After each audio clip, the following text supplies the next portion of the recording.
Real estate is also a more vote of confidence to the county government of Machakos and the infrastructure that is needed for this kind of expansion. I want to commend them as they celebrate their 7th year and wish them well. Now, I have two issues. One is, before I come to your issue, one is we have massive land grabbing within this county, particularly areas Mavoko, Matungulu, Kangundo, and even Machakos town, and even a few kilometers along Mombasa Road. We know so many people have been conned. Others are out to make fake title deeds. So we want to tell them we are coming. We are doing everything possible to stop that, because that scares away investors, and we want people to invest. We want to transform our people through unemployment, and unemployment can only happen if people are coming to invest. So the county government and national government will work closely to ensure we eradicate those land cartels and the thieves. Number two is incentives, as we have asked. We will work with private investors like Fanaka Real Estate to ensure we have the necessary infrastructure in place. Infrastructure, I'm talking about availability of water, electricity, and proper roads. The others will be like hospitals and schools. Those are generally infrastructure necessary to ensure people are attracted to any particular area. As I've said before, this area is very attractive. We have an highway, we have an international airport, and even along Mombasa Road we have a railway line, meaning we have easy transportation of our goods and the persons. So in this case, that is the necessity in business, and I'm sure that is part of what Fanaka Real Estate considered as they expanded within this county. So it was their function, and we want to commend them. We came to offer moral support as they start this new branch, and I'm sure they are going to be well. I urge our people to come and trade, to avoid these cartels. It is good you trade with companies which are known, which have history of doing well, like Fanaka Real Estate and others. So in this case, I want to say thank you, and God bless you, Fanaka. Sawa. Philip Mutua Kilonzo. I'm the Minister for Land, Urban Development, Housing and Energy, Machakos County. We have come here today to launch the new office of Fanaka, a company which deals with the real estate. And as a county government, we are proud to be associated with Fanaka, because Fanaka is a success story in the real estate business. And we are in support of what they are doing. In the first place, I'm sure they are employing our people on the ground. They are creating employment for us. They are also trying to teach other people that in Machakos County, you can actually get good land and get the correct papers as they have done. And in that line, I want to talk and say this as regards land in Machakos County. I want to warn everybody who is buying land in Machakos County, and more so, and especially in Mavoko and environs, Matungulu and Machakos constituencies. There are a lot of fraudsters, people who are pretending to own land. We want to caution such people. If you want to buy land and you feel you doubt somebody, please get in touch with the Ministry of Lands in Machakos County.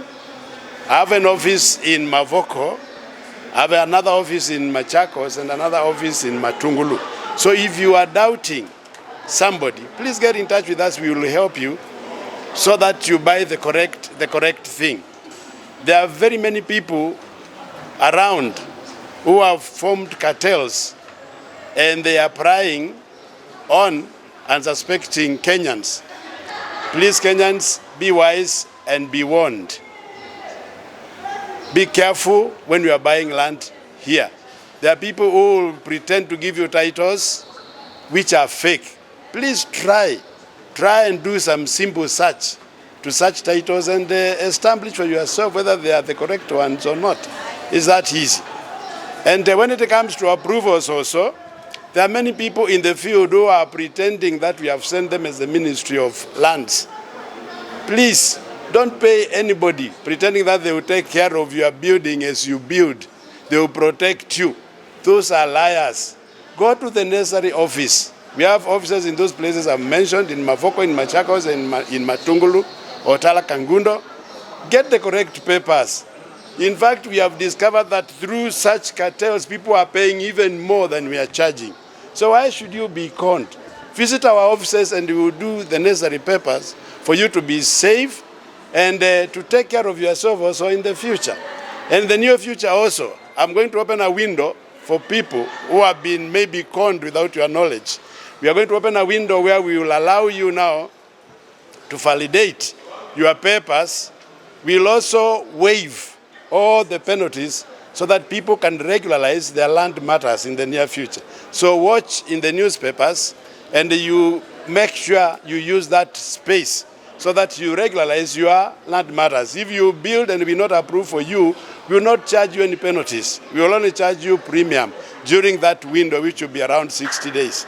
If you have penalties on your land, on anything, we will waive all the penalties. Again, you'll only be able to pay the premium and you get your correct papers for the future. Thank you, and with that, may God bless Fanaka. We are together in this, we will support you. That debate relating to the housing, what I can say is this, we as the private sector, we have the mandate of ensuring that our people have easy access to affordability. And that can only be possible if we are talking about there being infrastructure in order. What makes that to be expensive? It's basically the lack of infrastructure, the lack of security, easy access, the lack of amenities such as water, electricity. If the government can work hand in hand between the national government as well as the county government to facilitate the public goods, it will become easier for the private sector to also work in hand, making housing more affordable. So it's something I would really request the government to continuously focus on the public goods. It will set the pace and ensure that the kind of challenge we're having in terms of deficit, in terms of housing, it is resolved by the private, by ensuring once infrastructure is there. Because I can give you an example. If you look at Machakos County, it's very vast. Yeah, very vast, so many spaces available, affordability is there, but when we come back to infrastructure, there is that concern. But I believe working with the county government, we'll be able to also work to ensure some of these things will ease them. Because I feel partnerships will also go a long way. Yeah. So do you think maybe the 3% levy will have an impact on the real estate private sector development? My feeling is this, it has its own challenges, and again, at the end of the day, the question has always to be, if I'm contributing, at what point will I be able to benefit? Those, I think, are the questions that Kenyans are having. How long will they take, and again, how fair will be the process? Those are the concerns. So in terms of the real estate sector, what we feel and what is happening at the moment, the biggest challenge is in Nairobi County. Why do we say that? Because there is usually high migration from the rural areas to the urban area. If there is a way we can work around, especially empowering the bedroom counties, that is Machakos, Kajiado, sides of Kiambu, and so forth, on areas meant to improve on the infrastructure, it will be easier to create the easiness of movement. Because someone living in Chuvi will not have any problem accessing the CBD, if at all that's where they work. So your key questions. Housing element, unless it is zoned, what do I mean? We might look at it like an issue that is cutting across the whole country. But it is an issue that is happening in major urban areas. And when we talk about major ones, we start with Nairobi County.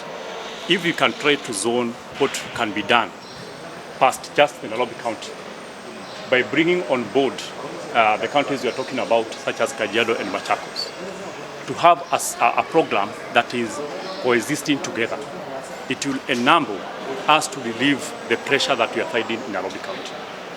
Because everything we talk about in terms of scarcity of housing, basically we pinpoint Nairobi as the hotbed. If there's something we can do by working in collaboration with county governments in areas such as Machakos and Kajiado, it will help to ease up the process. Okay. Housing element, unless it is zoned, what do I mean? We might look at it like an issue that is cutting across the whole country, but it is an issue that is happening in major urban areas. And when we talk about major ones, we start with Nairobi County. If we can try to zone what can be done past just the Nairobi County, by bringing on board the counties we are talking about, such as Kajiado and Machakos, to have a program that is coexisting together, it will enable us to relieve the pressure that we are finding in Nairobi County. Because everything we talk about in terms of scarcity of housing, basically we pinpoint Nairobi as the hotbed. If there's something we can do by working in collaboration with county governments in areas such as Machakos and Kajiado, it will help to ease up the process. Okay.